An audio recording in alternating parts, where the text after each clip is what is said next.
Welcome, and we hope you're having a good weekend. I'm Tanya O'Rourke. During this half hour, we'll take a look at some of the most impactful stories WCPO 9 News covered for you this week. There were a lot of tears inside here today. The sheriff cried as he begged the judge for leniency. His supporters cried while describing his work as sheriff.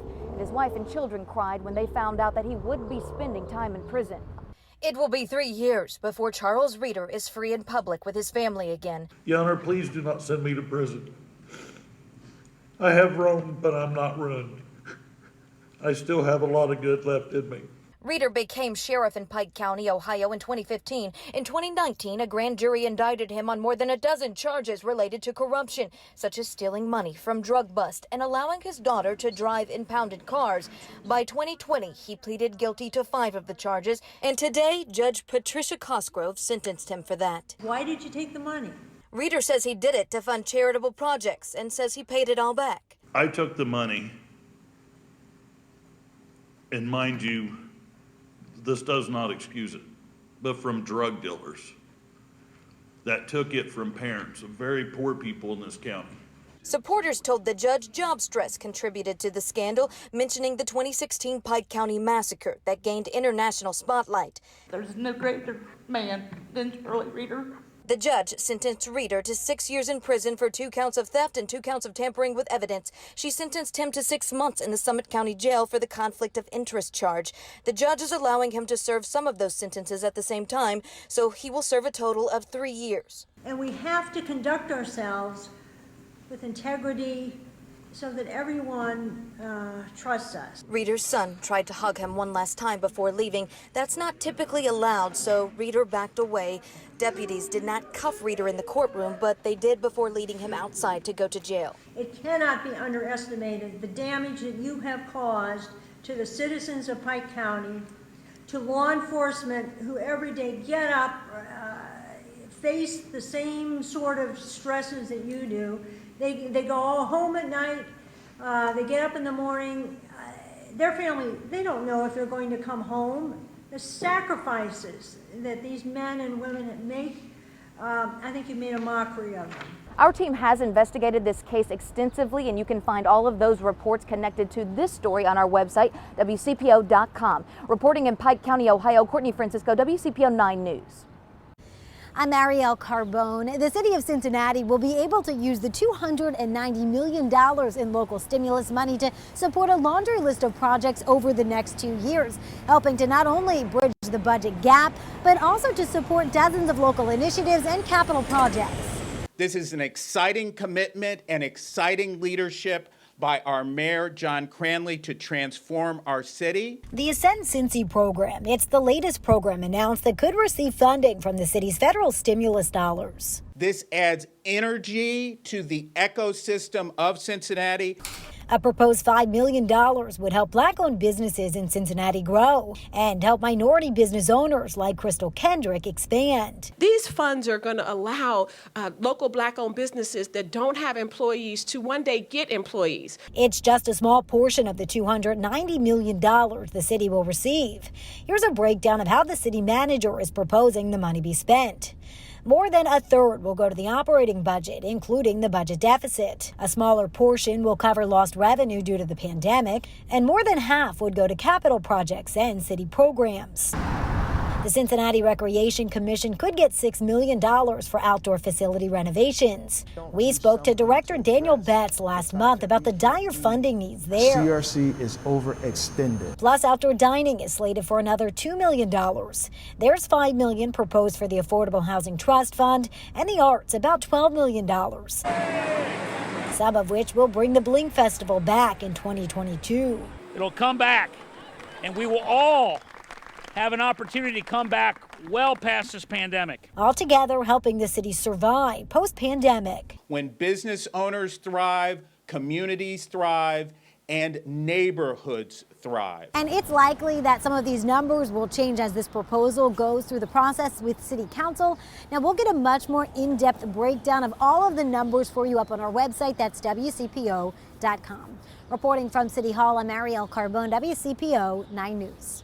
Hey guys, WCPO 9 News reporter Jake Ryle here. The city of Cincinnati Mayor John Cranley announces on Wednesday $12 million is going to be going from federal funds to the performing arts here in the city. And for those who work in the performing arts, they say it couldn't have come at a better time. 1, 2, 3. Inside Clifton's Cultural Arts Center, 5, 6. performers keep a beat, dancers celebrate. 6, 7, 1. And next door, artists put pen to paper, all under one roof. We actually have been on the hunt for a new site for a couple of years. Leslie Mooney, executive director for the Arts Center, knows what the new $8.5 million facility will do for the community. It'll be a boon for the neighborhood community investment. And they're getting some help.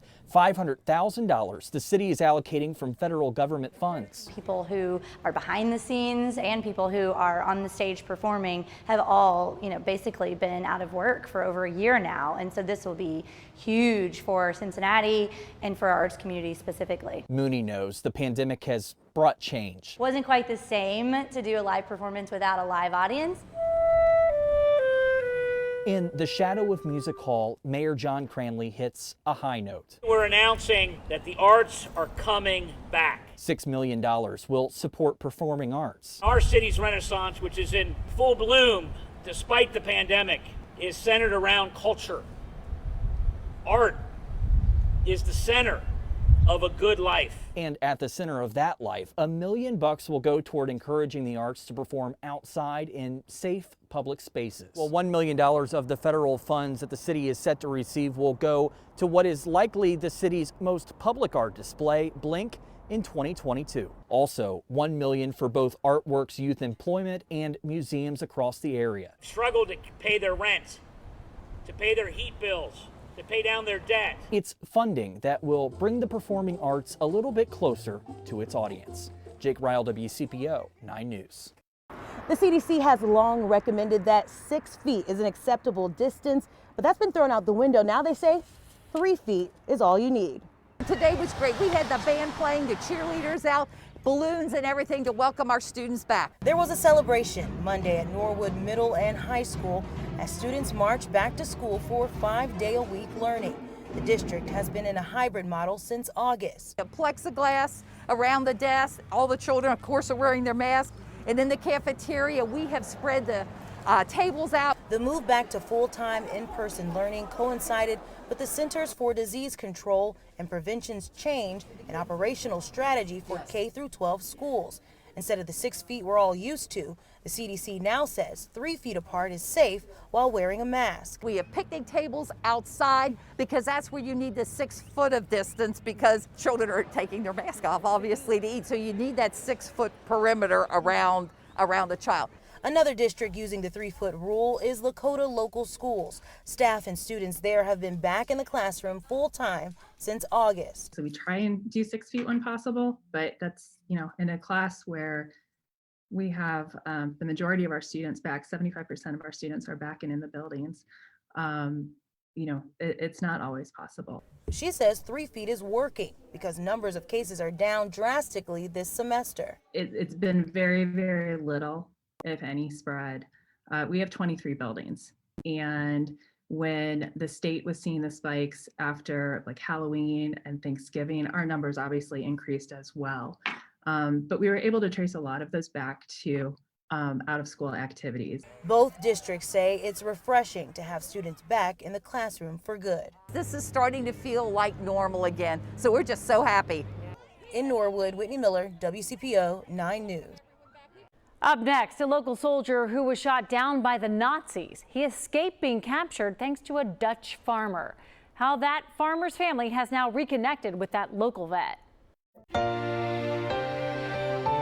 About a year and a half ago, World War II veteran Bob Doolin shared his story of crashing in a B-17 during World War II, his survival while evading capture, and his time spent in a prisoner of war camp. Since we last spoke, he made a pretty incredible new connection tied to the family in the Netherlands who helped him hide out after that crash. Well, all hell broke loose.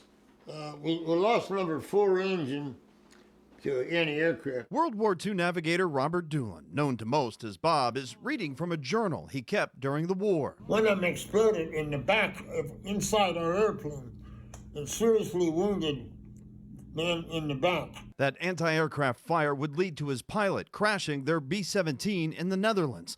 This is a photo of Bob's actual downed plane. I just wanted to get as far from that airplane as possible, and then maybe hook up with the underground, the resistance. He and the surviving crew headed south and eventually ended up at this farmhouse. We slept there on the floor, and the next morning he gave us civilian clothing. It's, I think, very amazing that he was able to stay and be aided by the family. Lenny Van Doren is the great-granddaughter of Albert Van Oss, the farmer who helped hide Bob Doolin along with other Allied service members, trying to avoid German capture. There's not that many people anymore alive that can really tell me something from their own perspective about those days. Like many family members, Van Doren wanted to know more about the great-grandfather she'd never met, yet heard amazing war stories of helping others. The fact that you would hide people in your own home, knowing also the risk that that would have for yourself, but also for your family. Her research led to this United States Army document, which acknowledges her great-grandfather's efforts to help those evading capture. Among the men on the list, Robert Doolin. She searched Robert Doolin's name online and came across a story on WCPO.com. I think it's through work like you're doing that I was able to find Mr. Doolin and to have this amazing opportunity. I couldn't believe it. I mean, she found me because of some great, she saw a broadcast. The two had the chance to speak over FaceTime, and she sent Bob a birthday card to celebrate his 104th birthday. They helped me so much at great risk. It was unbelievable. I must admit that still for me, our encounter has been very special. It's something that I will never forget. Lenny's great-grandfather received the Medal of Freedom for his actions that ended up nearly costing him his life. He was arrested. He was sentenced to death. He was sent to several camps in Germany. But miraculously survived the war. For Bob and others, it was a heroic act. Oh, it was an unbelievably brave thing to do. They don't really see themselves as any heroes. They actually see the people that came to aid them as the real heroes. They were the ones that dared their lives to save us from the Germans. So I think this story has two sides. It certainly does. Heroes on both sides. And there's much more to the story, and of course my original story on Bob and his crash landing, the time he spent in the famed Stalag Luft III prisoner of war camp as well. You can read all of it right now over on WCPO.com. The pandemic has created all kinds of challenges for students and schools, but technical career schools have faced an extra obstacle because of their emphasis on hands-on training. Butler Tech has found a way around that with what it's calling an education revolution. Now WCPO 9 News reporter Josh Bazan shows us why school officials say their model is one other districts should follow. I'm Josh Bazan. Like many schools, Butler Tech has had to adapt and adjust during the coronavirus pandemic. We'll take a look at how career tech education has been impacted and why Butler Tech says its model is one other districts should follow. One of my favorite pieces I've done. For 12th grader Angel Robinson, Owning all the silliness about myself. the graphic design program at Butler Tech is a way for her to embrace her identity and share her story. And I thought it was just a cool way to be diverse and share more about myself. One of the main reasons she chose to attend Butler Tech is the school's unique approach to learning. We all go to Butler Tech so we can take control of our education, so we can further ourselves in whatever we want to do. And really redefining what the educational experience is for young people versus forcing it on them, letting them give life to it and design what their own experiences are along the way. But like many schools, that learning model was turned on its head due to COVID-19. So Butler Tech turned to its teachers to find ways to provide that same kind of hands-on, student-focused education. They're making changes to their curriculum, they're making changes to how they communicate, they're making changes to physical spaces. I wish we could be in school every day, but for what it is, I do feel like they're working really efficiently to teach us this stuff. The school just released a documentary highlighting last school year. It follows 4 students, including Angel, and touches on the challenges of COVID-19. It also breaks down Butler Tech's approach to education, hoping other schools will follow its lead. The work that we do at Butler Tech is only impactful if it spills over and starts to be a multiplier, if you will. In Fairfield, Josh Bazan, WCPO 9 News. I'm Courtney Francisco. More than 1 year since the beginning of economic shutdowns in Ohio and Kentucky, residents in both states are still fighting for the unemployment benefits they earned to take care of themselves and their children. You may remember Brandon Keller. He had $141 in his bank account and a family of 5 to feed when we told you his story March 8th. Just survival. That's basically what it comes down to. The Cincinnati dad lost his catering manager job in Kentucky due to COVID-19 last March. He says Kentucky started denying his benefits in September, and he cannot get anyone on the phone to free up $14,000 in back pay. We're still stonewalling everybody out. He could not afford to file a lawsuit with an attorney, so he went through small claims court to sue the labor cabinet for $1,600, the max allowed in a small claims court. Northern Kentucky Legal Aid sometimes provides attorneys to people in his position. No answer there either until we aired his struggles. They did apologize. They said that they have some new people there that they were able to help me with my case, so they went ahead and they reached out to unemployment for me. Mary Faith Colon is 66 and fears working during a pandemic. She hasn't received a penny of benefits in the past 6 months. I'm okay, and with food banks and all of that, I've been able to take care of things. Since I started asking the Kentucky Labor Cabinet about her case, she's getting calls returned. I did hear back yesterday saying I'm looking into this. So I really appreciate the help she's given me, if nothing else, in clarity of what I could do. She says her vaccine will soon kick in so she can return to work. She says stimulus checks helped, and Keller agreed. We've got enough to make it through to probably about, I'd say, July, and then we're into the same issue we ran into again. His small claims court date is April 14th. He thinks Northern Kentucky Legal Aid could possibly obtain the full $14,000 by mid-April. I'm still waiting for the Northern Kentucky Legal Aid Office to respond to my calls. The unemployment office in Kentucky says it cannot comment on pending court cases. Governors in both states, Ohio and Kentucky, have not responded to multiple requests to discuss. Reporting at the banks, Courtney Francisco, WCPO 9 News. Thousands of tri-staters are working from home with the pandemic shutting down their offices.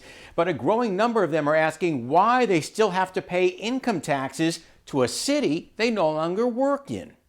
On this suburban street in Westchester, people who used to commute to their jobs are now working from home. Among them, Austin Herman, a data analyzer who left his downtown office in March, but he still has to pay city income tax to Cincinnati with its 1.8% tax rate.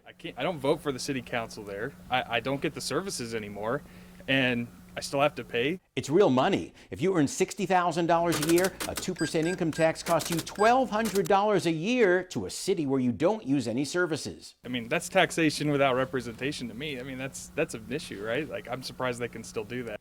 But even though you're working at a computer in your bedroom or your kitchen, cities say your employer is still located within their boundaries, and they still need your hard cash to stay solvent in these tough times. If we had this sudden loss of revenue, especially our larger communities would really see a challenge in funding police and fire, which makes up about 80% of their general operating budget. Kent Scarrett represents cities as director of Ohio's Municipal League. This is Tony. How can I help you today? He tells me if remote workers stopped paying tax, some cities would face bankruptcy, and says Ohio cities would lose $300 million a year and be forced to lay off essential workers. But Austin says there has to be a better way. We're going to have to get creative to find better ways to fund these services going forward, not just during the pandemic. Ohio and most states now have laws in place to allow cities to keep taxing you through the pandemic emergency. So for now, you have to keep paying it so you don't waste your money. I'm John Matteries, WCPO 9 News. The pandemic has been especially stressful for frontline medical workers. To show support for all they do, a few months ago, a local group used an idea that's moving across the country to show their support. This is one of Kristen Hartman's Positively Cincinnati stories that was so well baked, we wanted to pull it from the archives for you to see again.